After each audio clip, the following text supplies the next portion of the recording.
ओम नमो नारायण। आप सभी का हार्दिक स्वागत है। आइए दोस्तों, सुनते हैं मोहिनी एकादशी की व्रत कथा। लेकिन कथा प्रारंभ करने से पहले आप सभी से अनुरोध है कि वीडियो को लाइक करने के साथ ही कमेंट बॉक्स में विष्णु भगवान की जय जरूर लिखिएगा।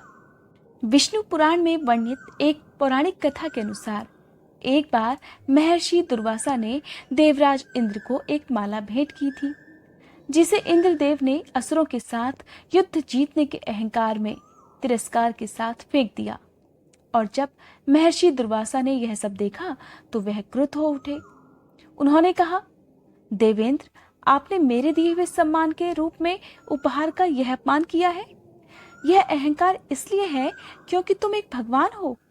जाओ, मेरा श्राप है कि तुम्हारे और सभी देवताओं के साथ हमेशा रहने वाले भाग्य, धन और स्वास्थ्य नष्ट हो जाए।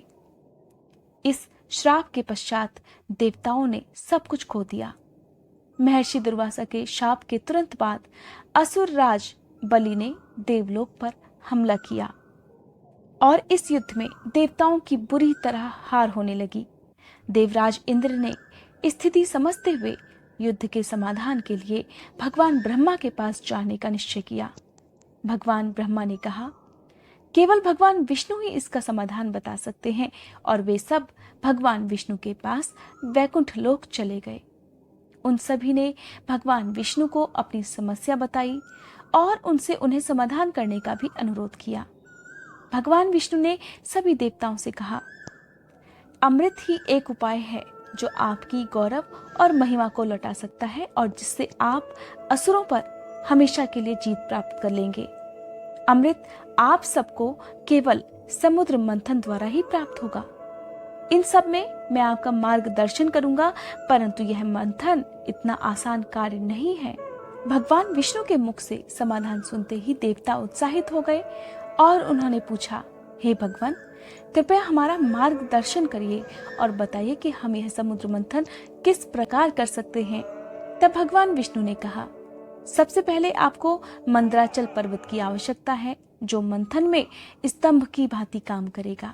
उसके बाद आप सभी को नागों के राजा वासुकी सर्प को मंदराचल पर्वत को रस्सी की भांति घुमाने के लिए प्रयोग करने के लिए भी मनाना होगा।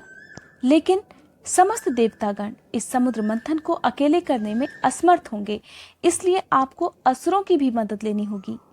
और असुरों को समझाना इतना आसान कार्य नहीं होगा, लेकिन उन्हें बताएं कि आप अमृत उनसे साझा करेंगे और उन्हें भी अमरता प्राप्त होगी। देवताओं ने विष्णु भगवान की यह बात सुनकर चिंतित होते हुए कहा, हे प्रभु, यदि वे भी अमरता प्राप्त कर लेंगे तब तो हमें जीने ही नहीं देंगे। भगवान विष्णु ने मुस्कुराते हुए कहा, आप लोग चिंतित मत होइए, मैं इसका पूरा ध्यान रखूंगा, किंतु अभी आप शीघ्र जाकर समुद्र मंथन की व्यवस्था करिए। अब मुश्किल काम था कि असुरों को कैसे मनाया जाए। इसके लिए सभी देवताओं ने मिलकर असुरों के साथ अमृत साझा करने की बात कहकर उन्हें भी मना लिया और भगवान विष्णु के कहे अनुसार देवतागण मंदराचल पर्वत को क्षीर सागर तक लाने के लिए प्रयास करने लगे, परंतु उनके सभी प्रयास विफल रहे। देवतागण विशाल मंदराचल पर्वत को हिला भी नहीं पाए और इसके निवारण हेतु पुनः भगवान विष्णु के पास गए। तब भगवान विष्णु ने अपने वाहन गरुड़ को उनका यह कार्य संपन्न करने के लिए भेजा और गरुड़ ने अकेले ही पर्वत को ले जाकर क्षीर सागर के मध्य पहुंचा दिया।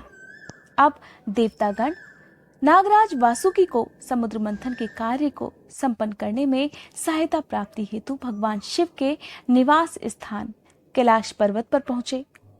देवताओं के अनुरोध पर नागराज वासुकी देवताओं की सहायता करने के लिए मंदराचल पर्वत को रस्सी की भांति घुमाने के लिए तैयार हो गए। भगवान विष्णु के कहे अनुसार सभी आवश्यकताएं पूर्ण हो चुकी थीं और इसकी सूचना देवताओं ने भगवान विष्णु को दी, जिसके बाद भगवान विष्णु ने वासुकी को पर्वत को लपेटने और ब्रह्मा जी को पर्वत के ऊपर बैठने के लिए आग्रह किया।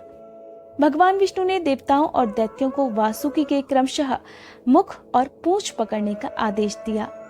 तब अहंकारी असुरों ने सोचा कि सांप का केंद्रीय भाग सिर है और देवताओं को केंद्रीय भाग नहीं पूंछ पकड़ना चाहिए, और उन्होंने विद्रोह करने का फैसला कर लिया और सिर के हिस्से को पकड़ने की हट करने लगे।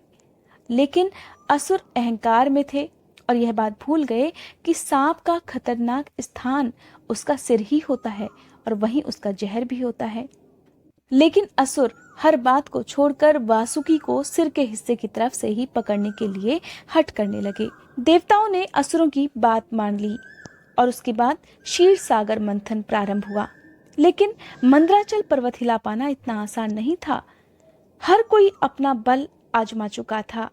हर कोई अपनी सीमा शक्ति से बाहर जाकर समुद्र मंथन का प्रयास कर रहा था। लेकिन क्षीर सागर के अंदर कोई आधार न होने के कारण मंदराचल पर्वत पानी पर तैर रहा था और स्थिर ही नहीं हो पा रहा था। अस्थिर विशाल पर्वत के चारों ओर नागराज वासुकी लपेटे हुए सहज नहीं हो पा रहे थे। असहजता के कारण वासुकी जहर उगलने लगे और इसकी वजह से कई असुरों की उसी समय मृत्यु हो गई, जिसकी वजह से वासुकी की पर्वत पर पकड़ ढीली हो गई और वह पर्वत क्षीर सागर में डूब गया। सभी भगवान विष्णु की ओर निराश भाव से देखने लगे। तब भगवान विष्णु ने कहा, ठीक है, मैं इस समस्या का समाधान करूंगा। भगवान विष्णु ने अपना कूर्म अवतार यानी कि कछुए का अवतार लेकर मंदराचल पर्वत का निचला हिस्सा संतुलित करने के लिए उस पर्वत को अपने ऊपर उठा लिया। उसके बाद सभी देवतागण और असुरों के लिए समुद्र मंथन बहुत ही सरल हो गया। इस प्रकार समुद्र मंथन से सबसे पहले हलाहल विष प्रकट हुआ, जिसकी भयंकर ज्वाला से संपूर्ण प्राणियों के प्राण संकट में पड़ गए और लोक कल्याण के लिए भगवान भोलेनाथ ने उसका पान कर लिया। अब समुद्र मंथन से निकला अमृत कलश और अमृत कलश के निकलते ही धन्वंतरी के हाथ से वह कलश छीनकर दैत्य भाग निकले, क्योंकि उनमें से हर कोई सबसे पहले अमृत पान कर लेना चाहता था। इस प्रकार कलश के लिए छीना झपटी चल ही रही थी और देवता निराश खड़े हुए थे। अचानक वहां पर एक अद्वितीय सौंदर्यशालिनी नारी प्रकट हुई और असुरों ने उसके सौंदर्य से प्रभावित होकर उससे मध्यस्थ बनकर अमृत बांटने की प्रार्थना की। वास्तव में भगवान विष्णु ने ही दैत्यों को मोहित करने के लिए मोहिनी रूप धारण किया था और यह भगवान विष्णु का पहला स्त्री रूप था। दैत्यों के आग्रह करने पर मोहिनी रूपधारी भगवान विष्णु ने कहा, मैं इस अमृत का विभाजन करूंगी, चाहे वह उचित हो या अनुचित। तुम बीच में बाधा न उपस्थित करने का अगर वचन दो तभी मैं इस कार्य को करूंगी। और उनकी इस शर्त को सभी असुरों ने मान लिया। इसके बाद दैत्य और देवता अलग अलग पंक्तियों में जाकर बैठ गए। इस प्रकार मोहिनी रूपधारी भगवान विष्णु ने छल करके और दैत्यों को सम्मोहित करके अमृत का पान सभी देवता गणों को करा दिया। उधर सभी दैत्यगण सम्मोहित अवस्था में अपनी अपनी पंक्तियों में बैठे हुए थे, लेकिन भगवान विष्णु के इस छल को राहु और केतु ने भांप लिया। वे भगवान विष्णु की इस चाल को समझ गए और अपना रूप बदलकर देवताओं की पंक्तियों में जा बैठे। लेकिन जैसे ही राहु और केतु ने अमृत का एक एक घूंट पिया, सूर्य और चंद्रमा को इस बात का पता चल गया और उन्होंने इशारे से भगवान विष्णु को बता दिया। भगवान विष्णु को राहु और केतु की इस चाल का पता चलते ही उन्होंने सुदर्शन चक्र से उन दोनों का गला काट दिया, जिसकी वजह से अमृत उनके गले से नीचे नहीं उतर पाया।